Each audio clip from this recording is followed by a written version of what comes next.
Amelia Earhart was born in Kansas in 1897. As a child, Earhart loved the outdoors and was often called a tomboy by those around her. Her childhood, however, was not always easy as her father battled with alcoholism. Her mother eventually left her father and raised the family on her own. Amelia admired her mother's independence and took on the same strong attitude.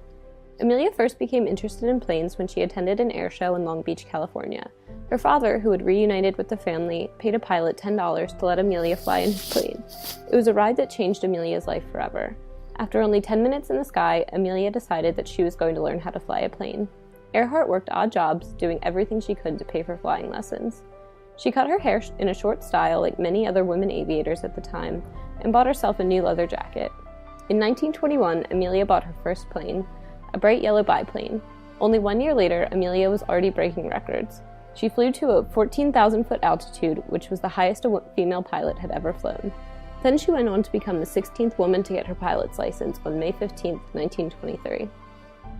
Amelia then, in 1928, was asked to make a flight across the Atlantic. Amelia agreed, but ended up only being a passenger on the flight, which was disappointing. Despite her small role, she was still called a hero, and when she returned home, she began to think more and more about doing the flight alone.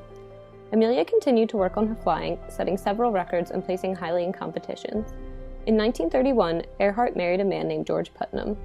1 year later, Amelia made the decision to fly alone across the Atlantic. Earhart's flight was the opposite of smooth. Ice and clouds coated the wings of her plane. She began to have mechanical difficulties, and she realized she wasn't going to make it to a planned destination of Paris. She found a spot to land in a field in Ireland. Despite not making it to her final destination, she was still seen as a hero.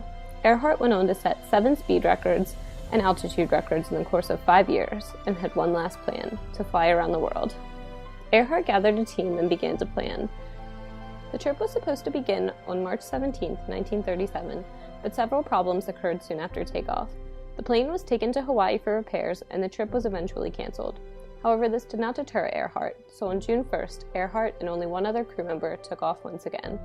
The duo flew down towards South America, then east towards Africa, and then finally crossing the Indian Ocean and landing in New Guinea on June 29th. It is here where things get interesting. Earhart's plan was to fly from New Guinea to Howland Island, a small island in between Hawaii and Australia. The island was small and there were several challenges in getting there, including bad weather and having to use the stars to help navigate at night. Several errors were made when preparing. Earhart left radios that would send long-range signals behind in order to make room for extra fuel. However, even with these extra fuel tanks, the plane still did not carry enough. Earhart and her co-pilot set off on July 2nd, only to face detrimental issues. First, the overcast weather made it difficult for Earhart's co-pilot to be able to see the stars and keep them on course. It is also rumored that the maps the team were using could have been incorrect. This led to Earhart getting off course. When Earhart tried to radio a Coast Guard ship positioned off the island, the communication was difficult. Earhart and the Coast Guard could not get the same frequencies. Soon the Coast Guard received this message: "We must be on you, but we cannot see you. Fuel is running low. Been unable to reach you by radio. We are flying at 1,000 feet. The ship attempted to reply, but got no response. This was the last anyone heard from Amelia Earhart. Immediately, a major search was conducted for 16 days. Smaller searches, funded by Earhart's husband, continued, but on January 5, 1937, Earhart was declared dead, despite never being found.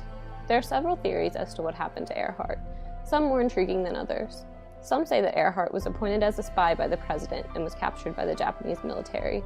Although this theory is interesting, no concrete evidence has been found to support it.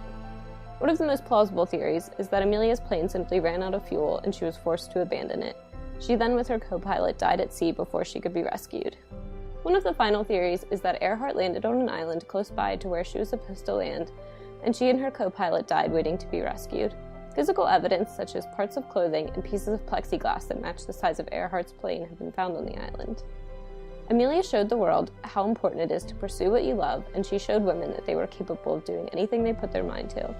Although her disappearance was tragic, Amelia Earhart left a lasting impact on the world as one of the bravest pilots in history. What do you think happened to Amelia Earhart?